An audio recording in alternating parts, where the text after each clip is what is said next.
Ouais. qui est le champion que tout le monde rêve d'avoir dans une vente. Le fait d'être passé manager, ça donne aussi une vision de qu'est-ce que l'émulation et comment tu animes une équipe sales. Ah, mais c'est vrai que tu as des commerciaux qui appellent, parce qu'on leur a dit d'appeler en gros, Ouais. qui appellent sans objectif, qui appellent sans préparation, qui balancent son script, et puis tu vois, ça marche pas, mais c'est pas grave, c'est les stats. Tes 10 premières secondes de call, c'est le Ouais. plus important. Des bons résultats, on est ensemble. On a des mauvais résultats, on est ensemble. Et on essaie de comprendre pourquoi. Ouais. Jamais j'ai appelé une liste sans avoir préparé en amont la session de call. Bonjour à tous, bienvenue dans ce nouvel épisode de Plus belle la vente, de rentrée. J'ai le plaisir aujourd'hui de vous accueillir tous les deux pour un podcast spécial où on est trois. Je vais vous mettre tout de suite au travail et je vais vous demander de vous présenter chacun à votre tour. Ok, je commence. Alexia, je t'en Allez. supplie. Du coup, moi, c'est Alexia, j'ai 31 ans. Je suis cofondatrice de Akis, du coup, avec Antoine. Et voilà. Antoine, du coup 28 ans, cofondateur avec Alexia d'Akis, comme c'est bizarre. Et pour le parcours un petit peu avant Akis, du coup avec Alexia on s'est rencontrés chez Partout, donc un SaaS, Ouais. un écosystème qu'on connaît assez bien, dans une phase assez sympa parce que la boîte, on était 90, ça faisait quelques millions d'ARR et puis on a accompagné quand même l'entreprise dans différents niveaux de structuration. Et c'est là qu'on s'est rencontrés, qu'on a noué des liens pro et d'amitié, et surtout qu'on est, on a été piqué par la vente à ce moment-là, quoi. Et puis, Tu vas m'en dire plus, vous allez m'en dire plus. Alors du coup, avant de rentrer dans le vif du sujet, peut-être vous allez nous parler de ce qu'est Akis et de pourquoi vous avez créé Akis à ce moment-là du coup. Ouais, c'est intéressant comme parcours. Effectivement, avec Antoine, on était, tu vois, les deux premiers commerciaux. Ok. Enfin, on était 3 premiers commerciaux chez Partout. Et le fait d'avoir accompagné cette croissance, on a vu tellement de scénarios, tu vois, de ventes différents. Bon, on a beaucoup travaillé sur des grands comptes. Ouais. Mais l'idée d'Akis, c'est aussi venu du fait qu'on venait beaucoup nous demander des conseils. Aussi sur la prospection. Et donc du coup, Antoine est venu me voir, venu toquer à ma porte, on a fait un déj et il avait une envie profonde de monter une boîte. Et en fait, on a monté une boîte qui avait du sens pour nous. Et on s'est un peu rodé au départ en faisant du coup des workshops physiques où on allait à la rencontre finalement des indépendants et des petites structures. On a fait ça pendant 7-8 mois, vraiment pour aller générer finalement les problématiques auxquelles on pouvait répondre. Et en fait, ça a fait tout de suite lien avec finalement l'expérience qu'on a engrangée pendant cette expérience chez Partout et ailleurs d'ailleurs. Ouais. Et ça a confirmé un peu le fait que on était fait pour les accompagner et pour prendre du plaisir à ça. Ok. Et alors c'est quoi le cheminement? Toi tu viens la voir, mais qu'est-ce qui se passe après? Même avant ça, pour te raconter un petit peu avant, ce qu'Alexia a pas raconté, c'est que en gros, chez Partout, on parle beaucoup de Partout parce que c'est vrai, on a travaillé ensemble. Ouais. Alexia, elle a fait Malte, moi j'ai fait d'autres startups, rien à voir en termes de niveau de structuration, très early stage et tout. Mais du coup, chez Partout, on a écrit quelques articles, on a participé à 2-3 podcasts et tout, vraiment passionné par la vente. Et ce qui s'est passé, c'est qu'on passait nos pauses déj du midi, le soir, à donner des conseils à d'autres personnes comme nous, à d'autres pairs de l'écosystème. Ouais. Du coup, le cheminement, déjà, c'est ça. On a commencé à donner des conseils à droite à gauche, plus ou moins opérationnels, plus ou moins stratégiques et tout. Et ensuite, donc, la continuité, on s'est dit, on va faire ça de manière professionnelle, on va se professionnaliser, on va lancer une structure. Et le cheminement derrière ce déj, du coup, avec Alexia, c'est comme elle l'a très bien expliqué, on s'est dit, vas-y, on va réunir des gens dans une pièce, on va faire des workshops. Alors le premier, c'était très folklorique, puisqu'il y avait des gens qui étaient dans les scale-up et des indépendants qui étaient tout seuls. Ok. Du coup, c'était heureusement que le thème était large, c'était le call. Ouais. Mais du coup, pour te dire à quel point on partait juste d'une envie de partager notre expérience et notre passion pour la vente. Et on n'avait aucune idée où ça allait nous amener. On s'est dit, on part de là, on se met dans le mouvement, et puis on verra bien où ça va nous mener, quoi. Il a beaucoup mieux raconté que moi. Ah mais vous êtes bon, hein. Vous renvoyez la balle, on voit que c'est rodé, c'est préparé. Ok, donc premier workshop sur le call avec donc de la très grosse boîte et de l'indépendant. C'est ça. Et est-ce qu'il y a des pains ou des patterns communes qui ressortent? Ouais, bah, généralement, sur la prospection, généralement, c'est je sais pas par où commencer, je sais pas trop gérer, par exemple, les objections ou comment je dois rédiger finalement un email de prospection. Donc, c'était un peu ça les pains au départ qu'on avait eu. Et aussi, ce qui ressortait beaucoup, c'était la partie routine. Routine commerciale, comment j'organise mon temps et j'arrive Ouais, finalement à toucher bah, toutes les personnes que je cherche à cibler dans un temps qui est ma semaine avec bah, toutes les autres actions que j'ai à mener, rendez-vous commerciaux, même des fois gestion stratégique parce qu'on a eu des cofondateurs ou même des fondateurs de boîtes. Donc c'était plutôt routine commerciale et ouais. après finalement dans le quotidien, comment tu fais concrètement pour rédiger un message, passer un appel, c'est quoi un peu les taux qui fonctionnent, les messages qui fonctionnent. Donc c'est sur ça qu'on a bossé au départ. Ouais. Et vous, en fonction des gens que vous accompagnez, est-ce que vous avez un pain point qui revient à chaque fois? Bah là, du coup, on a resserré forcément, on est Ouais, beaucoup moins large Qu'au qu'auparavant. départ, ouais.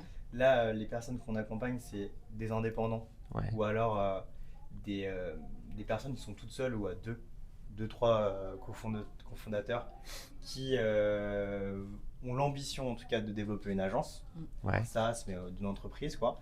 Mais à la base, ils sont tout seuls avec un peu le même scénario qu'un indépendant et le même ok. niveau de maturité. Et le pain, je pense que c'est principal, c'est la culture commerciale. Déjà, Mm. avant de rentrer dans la technique des emails, comme l'a mentionné Alexia, qui est un vrai pain, hein, Mm. comment je fais un email, à quel moment j'appelle, comment j'organise ma semaine et tout, Mm. c'est en fait, c'est brouillard total. Pour moi, la vente, je l'aperçois assez mal parce que j'aime pas être prospecté. Ouais. J'ai pas envie de devenir cette personne-là. C'est un peu la base besogne. C'est C'est ça. ça. J'ai pas envie de faire ce sale boulot-là. Et c'est déjà de, de rendre un petit peu ce boulot plus sexy, quoi. Et de faire comprendre aussi que, en fait, quand tu es indépendant, quand tu es chef d'entreprise, tu vas rester le premier sales de ta boîte Mm. Ouais. à vie, en fait. Donc, t'as pas le choix de t'y mettre, de prendre le taureau par les cornes et finalement d'apprendre un petit peu à aimer le métier et finalement de le faire d'une manière qui te correspond. Et nous, on a l'impression, avec notre méthode en tout cas, qu'on arrive à amener une prospection qui est plutôt douce, qui est plutôt consultative, Mm. plutôt qu'une prospection à froid, Ouais, qui est, catégorisée comme ok, c'est le vieux commercial relou qui très va taper 10 fois dans intrusif. la Ouais, langue, Ouais. intrusif et tout. etc. Exactement. Ah, c'est vrai que, entre guillemets, on a tellement été prospecté sur les dernières années, tous canaux confondus, C'est clair. que le niveau d'exigence a vachement augmenté. Donc, nécessairement, vous, ça vous fait du travail. Ouais, forcément. Ça, je te rejoins à 100%. On n'a plus du tout les mêmes manières de prospecter que bah, en 2020, ou même quand on est arrivé chez Partout. Justement, on était plus dans une logique de masse, d'aller contacter un Mm. maximum de monde et de prendre contact quoi qu'il arrive. Aujourd'hui, je trouve que la- quelles que soient les cibles et même la maturité des cibles, il faut faire attention parce que bah, t'en as beaucoup qui sont euh, surchargés en termes d'email ou en termes de messages et même au quotidien aujourd'hui, que ce soit à titre personnel ou même dans le pro, je trouve qu'on est assommé de messages Ouais, sur les réseaux sociaux en général. Donc, effectivement, pour se démarquer, pour moi, c'est pas, faut générer de la confiance. C'est pas simplement, je t'envoie un message et bah, je tombe au bon moment, donc cool. Ça, c'est l'idéal, mais il faut savoir générer de la confiance. Et pour ça, qu'on a aussi travaillé sur une méthode qui allie le contenu à ouais. fond pour pouvoir bah, prouver finalement notre expertise, prouver l'apport finalement que je peux te donner. Euh, et c'est un peu comme ça qu'on mène aussi, qu'on accompagne nos clients. Ah, c'est hyper important parce que, en fait, tout le monde pêche un peu à la dynamite. Genre, dit, bah, je vais envoyer 50 000 mails. Bon, bah, sur les 50 000 mails, je vais bien avoir Je viens quelques avoir, c'est rendez-vous. ça. Ouais. Ouais, super. Donc, en fait, tu vas vendre un saut en parachute à Mireille, 97 ans, et t'espères qu'elle va te dire oui. Bon, bonne C'est bien chance, dit. quoi. Ouais, bonne Mais chance. finalement, c'est à cause aussi, je trouve, moi, de ça, qu'on a la tête sous l'eau et qu'on est assommé de Ouais. toute cette prospection-là, Bien sûr. finalement. Mm. Donc, bon, c'est bien si vous incorporez un peu de douceur dans ce marché Ouais, on de essaie. charreau, un petit peu. Charo commercial. On essaie. Et vous, à titre personnel, c'est quoi vos premiers rapports avec la vente en tant que tel? Ouais, c'est intéressant. Bah, premier rapport avec la vente, de mon côté, c'est vraiment le moment où j'ai monté ma première boîte. Ouais. Donc, pour rappeler un peu le contexte aussi de mon parcours, j'ai j'ai fait des études en événementiel. Et en fait, à la suite de mes études, j'ai monté une boîte, donc une agence événementielle. Et c'était vraiment le premier contact finalement que j'ai eu avec la vente. Il n'a pas été fructueux de fou parce que je me suis dit, enfin, j'y connaissais rien en fait Ouais. à la vente. Donc, il fallait que je fasse mes premières présentations commerciales. Il fallait accompagner des clients sur voilà comment ton événement va se passer de A à Z. Maintenant, le prix, c'est ça. Et en fait, j'avais jamais été confrontée aux objections, Ouais. tu vois, la posture commerciale. Donc, c'était intéressant comme exercice, mais au début, ça m'a un peu effrayée. Ça m'a attirée et Ouais. effrayée. Dans le fond, je savais qu'il fallait que je fasse de la vente, mais comment, je l'avais pas encore trouvé. Donc, l'agence événementielle, ça a bien fonctionné, mais j'ai quitté et après, en fait, je me suis mis à. J'ai choisi le bootcamp Akimbo, donc aujourd'hui Akimbo, anciennement Human School, Mhm. pour justement comprendre tous les aspects de la vente, parce que ça m'a toujours intrigué. Et c'était ça pour moi le premier vrai rapport à la vente. Je sais pas pour toi. Moi, ça va faire très. J'ai l'impression que ça va faire très podcast là. Histoire de Ouais. podcast. Moi, j'ai toujours vendu des petits trucs. Ouais. Je vendais des Neuchâtel. Tu vois ce que c'est les Neuchâtel? Ouais. Petit fromage en C'est cuir, ça, là. ouais. Normandie, ouais. Ça, c'est la première chose que j'ai vendue. Euh, C'était au collège. Donc, j'ai acheté, je crois que c'était en sixième, un truc comme ça. Et reseller de fronton. J'ai acheté, j'avais un pote qui était, enfin, qui est toujours primeur avec ses Ouais. parents et tout. Et du coup, ils avaient des petits fromages aussi, etc. Donc, ils achetaient ça en gros. Donc, moi, je profitais des prix en gros. Et après, j'allais revendre dans ma rue les fromages. Donc, ça, c'était mon premier Ouais. petit business de fromage. Après, des conneries comme ça, j'en ai fait pas mal. J'ai fait des tombolas, des vrais tombolas, pas des arnaques, hein. Ouais. Des vraies petites tombolas dans le quartier et tout. C'était le dealer du quartier. Il arrivait dans le quartier, les mémés, elle fermait les rideaux, je suis pas là. J'avais toujours un truc à vendre. Puis ça s'est fait un petit peu comme ça. Mais le truc le plus structurant, c'est j'ai fait une coloc assez jeune, donc 17-18 ans. J'étais avec Josias, un de mes meilleurs amis, un peu plus vieux, qui lui faisait des sites internet. Ouais. Et moi, j'avais envie de participer à ça, j'aimais bien l'initiative. Du coup, je me suis dit, bah, la valeur ajoutée que je peux apporter, c'est d'aller vendre, quoi. Ouais. Je peux pas faire de site internet.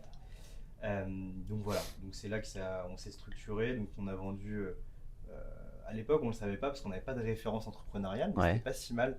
On a vendu sur 3 ans une vingtaine de sites. Wow, un truc, Bon, ça paye les vacances. Ouais. ça paye les vacances, t'as les études à côté et tout, Ouais. tu sais pas trop ce que tu fais. Mais si on avait plus de références, je pense qu'on aurait un peu plus continué Ouais. à pousser le truc. On n'avait pas idée qu'on faisait un truc quand même sympa. Donc voilà, première expérience structurante. Et après, moi j'ai fait du coup Iconoclast, donc le bootcamp. Ah, vous êtes en bagarre, vous deux. Le bootcamp aussi connu qu'Akimbo, quoi. Finalement dans la même année, hein, parce qu'après Ouais. on est arrivé chez Partout. Donc Ouais. c'est là où j'ai vraiment appris la vente, parce qu'avant c'était un peu un vendeur de tapis, quoi, avec du bon sens, on va dire. Et finalement, bah, j'ai bien fait parce que c'était vraiment ma voie, quoi. J'ai adoré ça directement. Ça a bien confirmé. Et puis après, bah, Partout et le reste. Ouais. Et alors, c'est quoi chacun votre première vente? La première expérience de vente, genre le moment avec quel client, quel sentiment, quel feeling, quelle difficulté? Ouais, c'est intéressant. Bah, moi, je pense que la première vente que j'ai fait officielle, c'était mon agence événementielle, Ouais. où on a vendu un voyage à BNP Paribas. Donc, Ah c'est oui, quand même. t'as pas choisi le plus petit client pour commencer. Non, mais c'était une reco. En fait, on a Ouais. une reco venant de ma collègue à l'époque. Et on a vendu une presta sur 4 jours, qui est finalement un séminaire, hein, tout simplement, Ouais. organisé pour une des équipes de BNP, et à Budapest. Donc on était trop contents parce que déjà, première vente, en plus de ça, on va voyager, donc on était Ouais. contents. Et le fait de pouvoir aussi gérer des prestataires à l'international. Ok, ça parle français, mais quand tu dois gérer des tours opérateurs et tout, bah, tu as tout cet aspect logistique. Donc quand on a gagné ce projet-là, on était hyper contents. Enfin, c'était une vraie satisfaction. Ouais. Et la récompense, ça a été quand on a été à Budapest et on a géré le voyage. Et on s'est bien fait plaisir aussi sur le moment. Ouais. Et au-delà de la partie reco, Ouais. c'est quoi le petit truc qui a fait la différence? En vrai, je pense que ce qui a fait la différence sur cette vente-là, ça a été la confiance qu'on a su insuffler et aussi le fait d'être hyper réactif. Tu vois, Ouais. on a été toujours très réactifs et on était en concurrence avec d'autres agences en plus, mais ils ont choisi la jeune petite agence parce qu'on a été réactifs à fond, parce qu'on a su leur montrer que bah, c'était carré, le projet était cadré, qu'on avait tous les bons contacts, donc confiance et réactivité, je dirais, qui ont fait la différence. Ouais. On va y revenir, ça. Ouais. Je te laisse y répondre, après on y revient sur. Ouais, bah moi la vente où j'ai vraiment considéré ça comme une vente, parce que j'ai toujours voulu faire du grand compte au départ quand Ouais. j'ai commencé la vente. Pour moi, c'était vraiment la vente de logiciels grand compte, c'était le truc que je voulais faire, absolument. Et du coup, bah, chez Partout, on était BDR, donc on était focus sur prendre des rendez-vous, prendre des rendez-vous, prendre des rendez-vous. Après mon expérience chez Partout, j'étais plus sur des rôles d'AE. Euh, et du coup, j'étais dans une boîte qui vendait aussi un logiciel. Et là, j'ai vendu mon premier logiciel à un grand compte, donc c'était des Generali. Ouais. Donc sur un gros panier, la plus grosse vente de la boîte qui était tout petite, qui avait 2 ans. Donc il y a des records toutes les semaines, de toute manière. Ouais. Mais c'était une vente très importante et sur le long terme, etc. Donc là, c'est vraiment le sentiment, je me suis dit, ça y est, j'ai vendu, c'est la vente que je veux faire. Je me suis prouvé que Ouais. je pouvais le faire et je vais pouvoir en faire plein d'autres, quoi. Comment t'as fêté ça? Bah, au bar, hein. Bien ou? Bien. Bien. Non, tranquillement au bar avec toute l'équipe. Parce que bah, une vente comme ça, il y a le commercial qui est devant, mais Ouais. ton CEO qui intervient. Il y a aussi les CS qui donnent la main, il y a la tech, il y a tout le monde. Ouais, c'est un travail C'est un d'équipe. travail d'équipe, Ouais. de toute manière. Bon, bah bravo. Toi, c'était à Budapest, t'as Ouais. fêté? C'est ça. Moi, c'était à avenue WeWork, non pas Champs-Élysées, WeWork Bercy. Bercy. Voilà, un peu moins bien, mais Ouais. ça va, ça se Ça se défend. fait quand Ça même. se fête quand même. Faut toujours fêter. Ouais. Faut pas trop fêter parce que maintenant, t'en as un, il a un taux de décroché, on lui répond, il tape dans un gong. Bon, c'est bon. Faut aussi se calmer. Une vente, c'est une vente, mais c'est important. Et toi, c'est quoi qui a fait la différence selon toi sur ce deal-là? Ben moi, j'avais un super champion. Ouais. J'ai le champion que tout le monde rêve d'avoir dans une vente. Et surtout un champion, personne misait trop dessus. Ouais. Moi, je m'entendais super bien avec. Voilà. Et en fait, on organisait des rencontres tous les trimestres avec nos prospects, assez qualitatives, table Ouais. ronde, etc. Donc, franchement, la boîte a fait un super travail de se positionner comme expert sur sa verticale et tout. Donc, ça, forcément, il y a un travail de fond qui est monumental sur la confiance, sur l'autorité, etc. Et moi, vraiment de manière très humaine, pas générale, etc., à chaque fois, on se voyait tous les trimestres et Ouais. on a sympathisé. Et puis à un moment donné, on a pris rendez-vous sans forcer et il y a rien qui a été forcé tout du long. Et ce mec-là, il a fait la vente pour moi chez Generali, il nous a mis avec les bonnes personnes, etc., très rapidement. Et c'était toujours le rôle du champion, les petits insights, les feedbacks, Ouais. tac, on préparait les rendez-vous et on a pu naviguer, mais du coup, avec beaucoup de visibilité dans la vente. Et je pense que c'est ça qui a fait la différence à 100%. Ouais. Peut-être tu peux le définir pour les auditeurs qui connaissent pas forcément toujours la notion de champion, ouais. Bah, champion, c'est une personne dans l'entreprise qui va prendre le relais sur la vente, finalement, qui va faire un travail de commercial, hein, si on doit l'expliquer simplement, dans l'entreprise. Parce que le sales, lui, il a plus la main dès que la visio elle est fermée, dès que C'est la vrai. porte elle est fermée. Donc c'est la personne qui va être qui va te donner toute la visibilité sur les bons arguments à sortir en rendez-vous. Il va te donner les bons feedbacks, il va te inclure la bonne personne ou te dire d'inclure cette personne là dans le meeting. Il va te donner aussi la visibilité sur les personnes qui sont réfractaires, les personnes qui sont influenceuses, donc les Ouais. personnes qui sont chaudes pour mettre ta solution en place dans l'entreprise. Et avec ces informations là, c'est très compliqué d'avancer dans une vente à ce niveau-là. Et du coup, quand tu as un champion, bah, c'est pas fait encore, la vente n'est pas faite, mais déjà ça te facilite bien la tâche, quoi. Bah, c'est un peu la meilleure amie quand C'est tu ça. dragues une meuf, C'est ça. elle te donne les infos et en plus c'est la taupe qui influence. Mais Exactement. non, mais c'est vrai, on a rarement cette image-là avant qu'il soit confronté. Ouais. Mais demain, tu vas gérer une vente complexe chez un grand compte. T'as le DAF, Ouais. t'as le juridique, t'as la personne qui va utiliser la solution. Ouais, l'utilisateur. T'as le décisionnaire au-dessus tu as la stratégie, le DG. Donc, tu as 5 personnes en face de toi Ouais. qui ont des personnalités différentes, des visions différentes, des objectifs différents. Si toi, qui vas comme ça, tu as peu de chances de trouver la sortie. Avoir un mec derrière qui te donne le plan, c'est pas mal. C'est très bien. Ouais, c'est très très bien. Ah, Après, on a eu ouais. une bonne école aussi, le fait d'être chez Partout. C'est quand même une super bonne école de vente. Dédicace à Ouais. Partout. Hein. Ouais, une vraie dédicace à On les Partout taguera. parce qu'en vrai, ils sont très bons dans la logique de multiples interlocuteurs, tu vois, de multitrading. Donc, pareil, pour définir le multitrading, c'est comment tu vas aborder finalement un décisionnaire vs un utilisateur, avec quel type de message. Tu vas pas le prospecter de la même manière, tu vas pas lui apporter la même valeur. Et donc, ça, vraiment, Partout a été très très bonne école là-dessus pour nous. Et aujourd'hui, on l'utilise et on le conseille encore au quotidien. Donc, bénéfique. Allez, en 2 phrases, comment tu mettrais en place un planning ou un programme de plusieurs entrées pour multitrader et toucher les bons interlocuteurs qu'il faut pour faire avancer ton pipe? Ouais, en vrai, c'est une bonne question. Moi, en ayant été BDR, du coup, la logique la plus importante pour moi, c'est identifier les personnes au sein du compte. Donc déjà, la partie ciblage, c'est le plus important en termes de base. Donc je commencerai par ça, identifier les bons interlocuteurs et surtout, j'hésiterai pas à rentrer porte ou fenêtre, tu vois, et Ouais. d'aller finalement adresser la personne. Je suis en contact et c'est un peu ce qu'on faisait chez Partout, ça fonctionnait bien.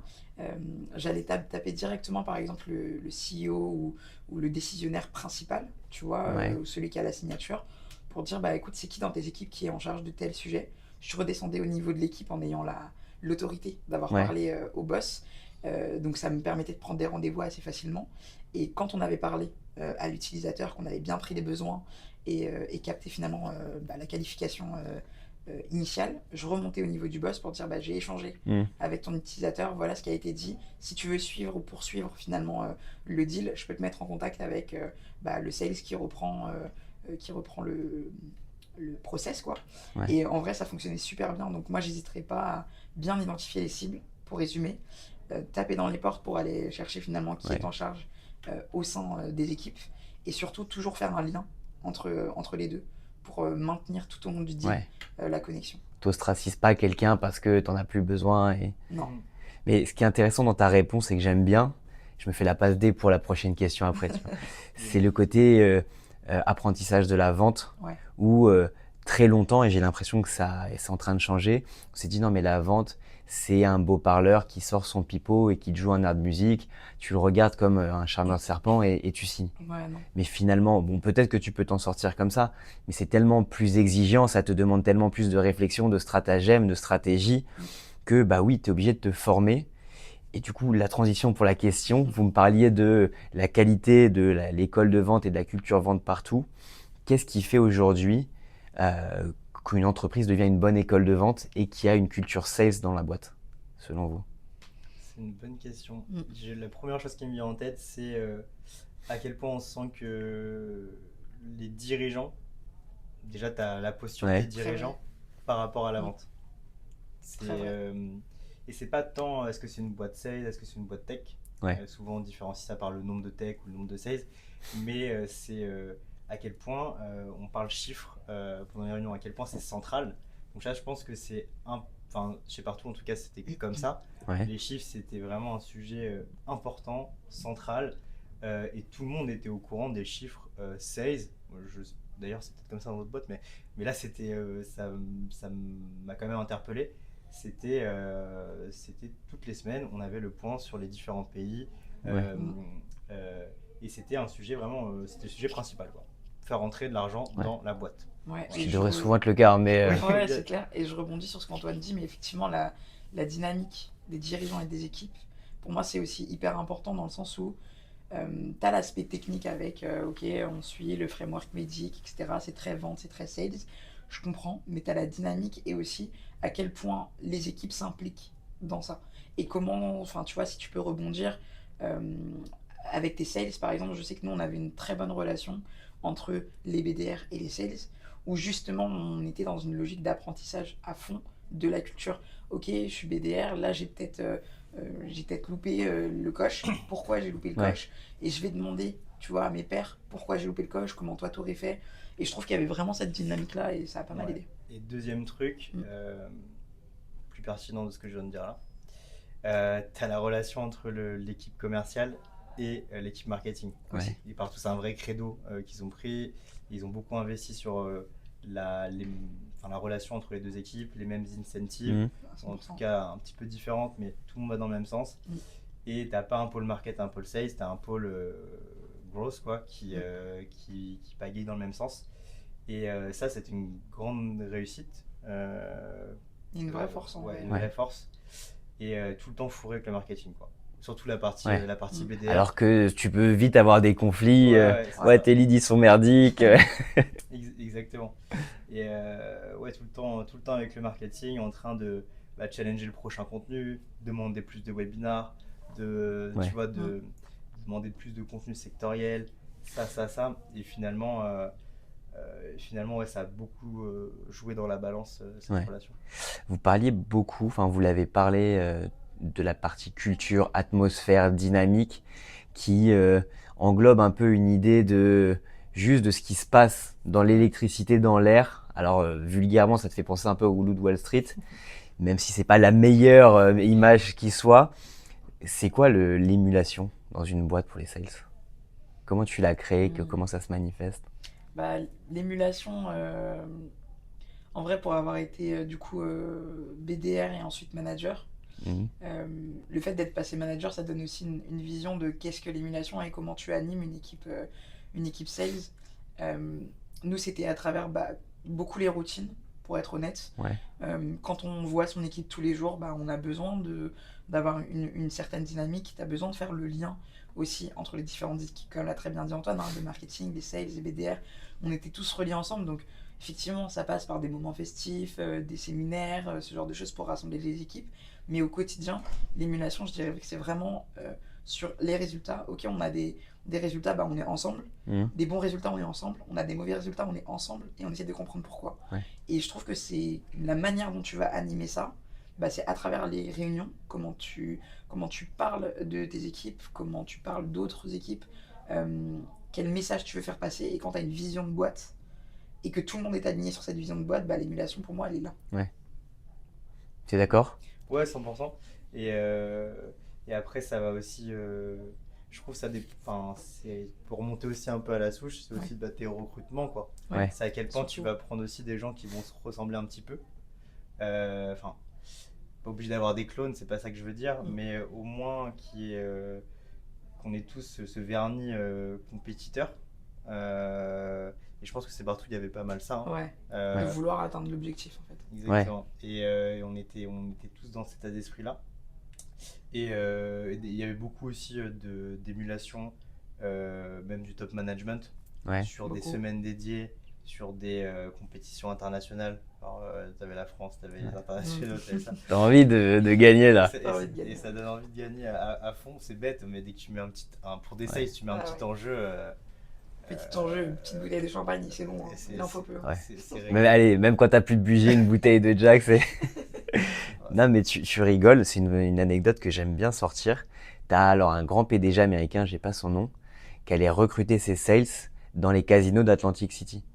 Parce qu'il se disait que recruter des mecs accros au jeu, t'avais deux avantages. Le premier, c'est qu'ils étaient toujours à courir derrière l'argent pour aller jouer le clair. week-end 100%. et qu'ils avaient une appétence au jeu, à la gamification et donc au dépassement de soi, etc. Ouais. Et donc il a fait ça toute sa carrière, il allait chercher ses sales dans les casinos. Et puis il faut être persévérant quand t'es au casino. Oui, aussi. Pas trop quand même. Pas trop. Pas trop quand même. Faut pas quitter la table, mais Tu m'as parlé du recrutement. C'est quoi, selon vous, qui fait un bon recrutement et un bon sales? C'est quoi les attributs ou les qualités? c'est la manager qui va parler. Hein. Ce qui fait un bon sales, moi je pars toujours du principe, en tout cas dans tous les recrutements que j'ai pu faire, je partais du principe du mindset déjà. Le mindset à avoir en étant sales. Mais le problème avec le mindset, c'est que tu peux pas vraiment c'est pas palpable. Ouais. Donc il y a une personne qui peut te dire je suis à fond dedans et tout, et au final tu t'aperçois que c'est pas le cas. Donc plutôt sur des choses très tangibles, je dirais les capacités d'organisation. Ouais.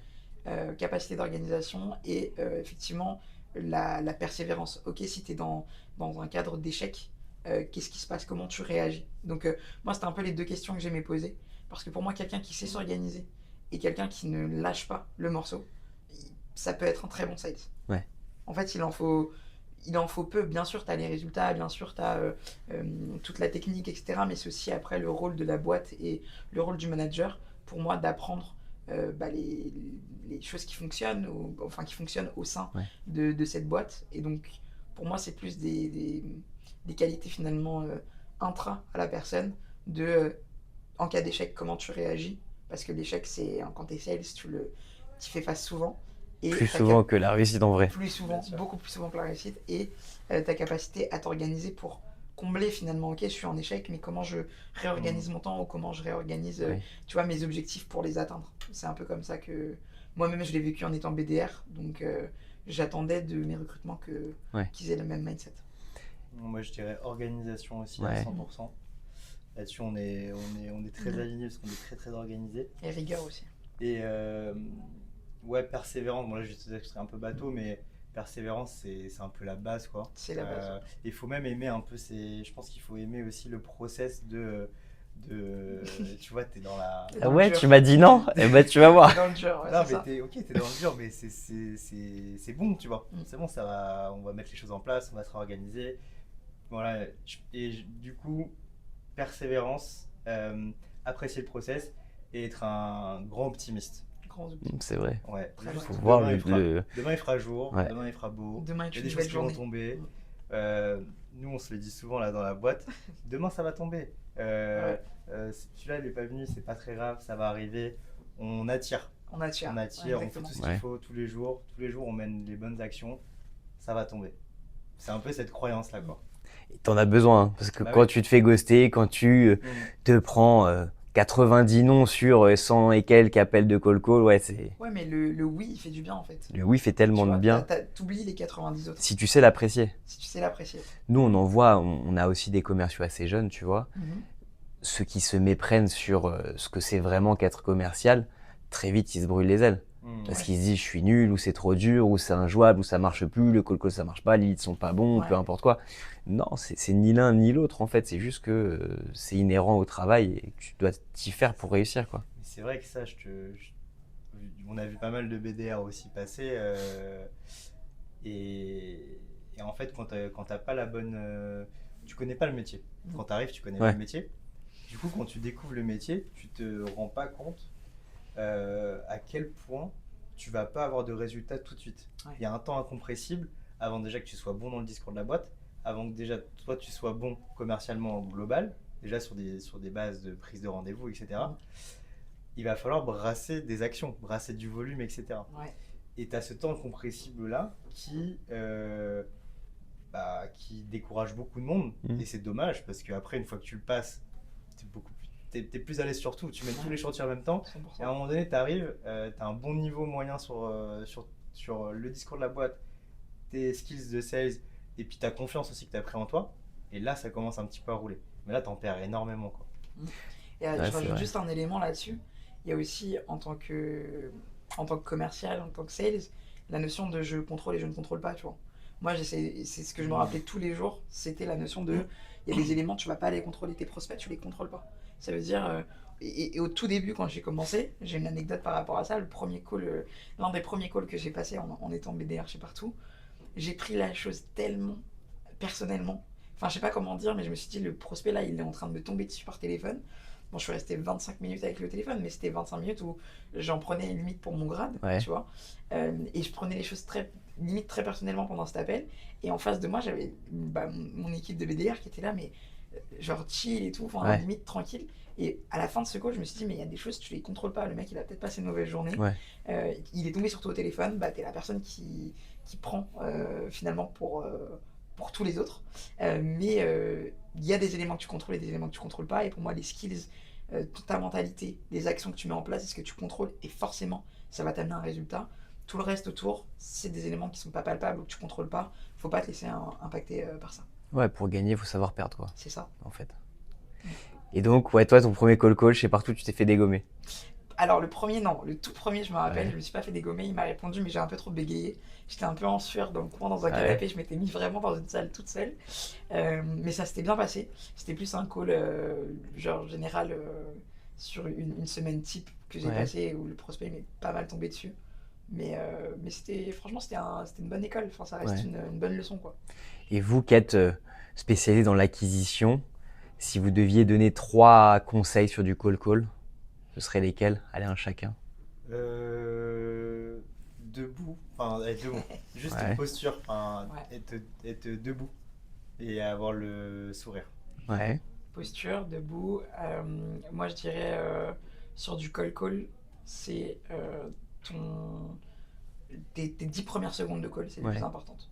Donc, fais en sorte soit d'avoir un élément contextuel qui marque la personne pour maintenir l'appel, mais vraiment, je jouerai sur ces 10 premières secondes, c'est le plus important. Ouais. Ouais, et bien sûr, appeler pour un objectif très précis. Et On pas dérange- vendre. et pas vendre. On dérange pas quelqu'un pour comme ça, quoi. Ouais, Je vous appelle parce que voilà pourquoi c'est intéressant qu'on parle. Et, avec un et objectif. si en plus il y a une préparation avant euh, qui légitime encore plus le fait d'appeler, bah c'est parfait. Non, mais c'est vrai que tu as des commerciaux qui appellent, parce qu'on leur a dit d'appeler en gros, Ouais. qui appellent sans objectif, qui appellent déroulent sans une préparation, qui balancent son script, et puis qui disent bah, ça marche pas, mais c'est pas grave, c'est les stats.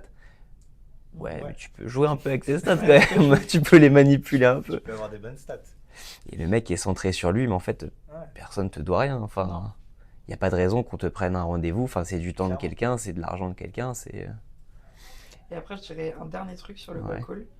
En tout cas, moi, ça marche beaucoup pour moi. C'est dans la posture, j'essaye de me positionner. Alors, c'est un peu bizarre à dire, mais comme si j'ai appelé quelqu'un que je connais déjà. Tu vois, on a déjà une. Limite, on est déjà amis, en fait. Ouais. Et je viens pour t'apporter du conseil ou de la valeur. Je suis pas du tout. J'oublie que je suis Ouais. une commerciale. Ah, ça marche bien. Parce qu'en fait, c'est pas ce que tu dis qui compte, c'est comment tu vas le dire. C'est C'est ça. l'énergie, l'émotion que tu laisses transparaître, C'est ça. forcément. Ouais, ça peut paraître un peu bullshit de dire le sourire, Mm. d'être debout, etc. Mais en vrai, ça. Non, non. T'as envie Non, de parler à quelqu'un qui a le sourire. Bah oui. T'as pas envie de le En tout cas, raccrocher t'as au pas nez. envie de le tège. T'as Voilà, pas Moi. envie de le tège. T'as quelqu'un qui a une bonne énergie, tu le ressens. Limite, tu le recharges un peu en énergie. Ouais, c'est vrai. S'il est un peu dans le mou et tout. Et ça, c'est. Ouais, pour moi, c'est. T'avais super. un jour, j'étais à Miami et t'as un trolley à Miami qui va de North Beach Mm. jusqu'à South Beach. Et bon, inversement. Et donc, t'avais un chauffeur, le mec, le vrai américain. C'est qui fait le show, ah, hello cutie, machin, nan, nan. Et il commentait tout. Il dit, ah, il fait beau, t'as vu l'oiseau? Mais genre, au début, les gens, ils le calculent pas, tu vois, ils Ouais, sont dans bien leur sûr. monde, etc. Ils le calculent pas du tout. Et lui, il interagit, il interagit, il interagit. Jusqu'au moment où les gens, ils rentrent dans son jeu. Tu vois, de coincer, journée de merde, Ouais, etc. Bah, ils se décoincent, ils se décoincent. Et à la fin, quasiment tous, quand ils sortent de son côté ouais. et ils lui disent un truc. Mais Ouais. ça m'étonne pas du tout. Et donc, en fait, c'est lui qui les a tordus, qui les a dérigidifiés et qui les a mis de bonne humeur. C'est fou. contagieux, hein. C'est contagieux. Ouais. Quand t'influences avec une bonne dynamique, c'est clairement contagieux. Parce qu'en plus, t'es dans une posture de. Tu vois, je suis dans la rue, je suis dans un. T'es un peu en. C'est pas dire que tu sens en insécurité, mais t'es en posture tranquille, quoi. Plat du pied sécurité. Je vais pas Ouais. faire de dinguerie et tout, je vais rester dans les codes. Quand t'as un mec comme ça qui t'amène de l'énergie, c'est sûr. C'est sûr Ah qu'ils bah, sont sortis de son côté, ils lui ont dit passe une bonne journée. Et puis, il faut voir la gueule du trolley. Hein. T'as pas envie de monter dans nous l'Afrique parce que t'es touriste, c'est marrant, mais quand t'habites là-bas, à mon avis, Ouais. t'as pas envie. S'il y a un truc qui vous rend ouf sur la prospection, notamment le call, ce serait quoi, un défaut? Comme je disais tout à l'heure, sur les qualités avec la préparation, c'est le manque de préparation. Jamais j'ai appelé une liste sans avoir préparé Ouais. en amont la session de call. C'est pas quelque chose que tu dois faire comme ça. J'appelle 50 personnes, je dois passer 3 heures de ma journée à aller chercher des icebreakers, des petites infos sympas, des actualités marché et tout. C'est quelque chose qui se fait au fur et à mesure. Et du coup, préparation. Ouais. T'appelles Bien se pour un préparer. objectif avec quelque chose de pertinent à dire. Moi, je dirais, on en a déjà parlé, mais l'énergie. Ouais. Enfin, pour moi, faut se mettre dans une énergie quand tu décides de passer des appels. Et si t'as pas l'énergie, je préfère que tu passes pas d'appel. Ouais. Tu vois, que tu reviennes le lendemain avec ton énergie, avec ton envie. plutôt que de passer des appels. Et ça, je l'ai vu de nombreuses fois avec beaucoup de BDR où on sait que bah, notre rôle principal, c'est de passer des appels et de prendre des rendez-vous, tu vois, potentiellement. Et il y a des moments dans ta journée où tu es down. Bah, ok, accepte le fait que tu es down, fais de On la va te préparation. promener. Et Ouais. quand tu as ton énergie, ton regain, là, tu peux y aller. C'est hyper important. Et selon vous, c'est quoi les nouvelles tendances ou futures tendances de la prospection pour 2026? Allez, prospection-acquisition. Bah, je pense qu'on le voit de plus en plus, mais les appels gérés par l'IA, Ouais. déjà. Bon, il y a déjà des outils qui sont en place et qui prennent un peu le marché, mais je regardais une vidéo YouTube il n'y a pas longtemps sur ce sujet, et c'était vraiment un appel géré de A à Z par l'IA. Et à la fin, tu vois que bah, le gars, il prend quand même rendez-vous. Ouais. Et donc, ça te fait poser des questions sur bah, 2026, 2027, même l'avenir. Est-ce que le métier de commercial, tu vois, est pas un peu en danger? Moi, je pense qu'on est plus... Enfin, on aura toujours besoin de l'humain, donc faut allier les deux. Mais si ça peut faire gagner du temps sur certains appels, ou tu vois, tu gardes les appels stratégiques en mode Ouais. toi, et les appels un peu moins quali ou sur du très froid ou autre, bah, tu peux utiliser l'IA pour le faire. Bah, limite, ça redorerait un petit peu le crédit du commercial, je trouve. Tu es d'accord? Ouais, toi aussi, Célia? Ouais, je sais pas ce que ça va je sais pas ce que ça va donner, mais moi je suis un peu moi, en vrai je préférais je préfère des fois parler à une IA, hein. Tu sais, elle a toutes les informations, tu sais que Ouais. tu peux lui prendre 20 minutes, elle va répondre à tout. Mm. Donc là-dessus, je suis pas inquiet parce que juste le métier va changer. Tu C'est vas ça. faire d'autres tâches. Mm. Tu vas falloir emboîter tous les outils, penser à des scénarios. C'est un peu comme si on disait on a peur d'un Lemlist, une grosse machine qui va automatiser tes emails, C'est tu ça. vois. Faut Ouais, juste c'est voir la méthode l'outil, derrière. pas. Ouais, c'est Ouais, ça. c'est un outil qui va t'aider à faire du commercial. Pas plus. Et du coup, je sais plus ce que je voulais dire moi sur la croyance. Oui, bah, créateur économie, hein, moi je pense que le contenu, 100%. Ouais. insuffler de la confiance, de l'autorité, se servir de ces nouvelles plateformes. Bon, LinkedIn c'est pas nouveau, les réseaux sociaux ne sont pas nouveaux, mais dans les usages commerciaux Ouais. qui sont quand même relativement jeunes par rapport à l'utilisation qu'on en faisait avant sur ces sujets-là, bah, en fait on est en plein dedans. On est au début de cette courbe et il faut investir du temps dedans, faire du contenu, montrer son expertise, et c'est là-dessus, je pense qu'il faut investir, quoi. Ok. Dernière question avant qu'on clôture. Plus perso. Chacun votre tour, si vous aviez une personne avec qui vous pourriez déjeuner, toute époque confondue, toute vrai ou film, tout ce que tu veux, ce serait qui et pourquoi? Waouh. Ah, vraie question. C'est large. Hein. Avec qui? Ouais. Je pense que j'aimerais beaucoup déjeuner avec Rihanna. Ah ouais? Ouais. Parce que Ouais. c'est déjà, c'est une femme noire, Ouais. femme entrepreneuse, tu vois, qui a monté multiples business, qui passait par la musique, par le maquillage. Et je pense que j'aurais énormément de choses à apprendre en indège et encore Ouais. de cette femme. Et si t'as un truc à lui vendre? Si j'ai un truc à lui vendre, c'est dur comme question. Tu vas lui vendre, elle est auditrice du podcast, Rihanna. C'est vrai. Oh, coucou Brigitte. Non, en vrai, ce que je pourrais lui vendre, moi, Ouais. dans tous les sens du terme. Dans Tu toute sa restes avec splendeur. Rihanna, quoi. Voilà, je reste avec Rihanna. Non, mes capacités de cuistot, si elle cherche un chef perso, Ah, et qu'est-ce que tu lui fais à manger? ce qu'elle veut. Ah Franchement, non, ce tu qu'elle dois veut. nous dire ce que tu lui fais. Bon, allez, je lui ferai un petit saumon, sauce soja avec des légumes. Ah, Pas sympa. trop, assez diète, mais pas trop diète non plus. Ouais, diète mais pas chiant. Voilà, Allez. exactement. Moi, c'est hyper niché. Ouais. Moi, c'est une question personnelle. Donc C'est Bernard ça. Pivot. C'est perso, c'est perso. Vous allez découvrir une petite face de moi. Moi, je suis passionné de rugby. J'ai Ouais. toujours fait du rugby. C'est le sosie d'Antoine Dupont, il va nous dire Antoine Dupont. Non, même pas. Antoine Dupont, alors j'adorerais également. S'il nous écoute, il est auditeur aussi. Ouais, bien sûr. il est auditeur. Non, Johnny Wilkinson.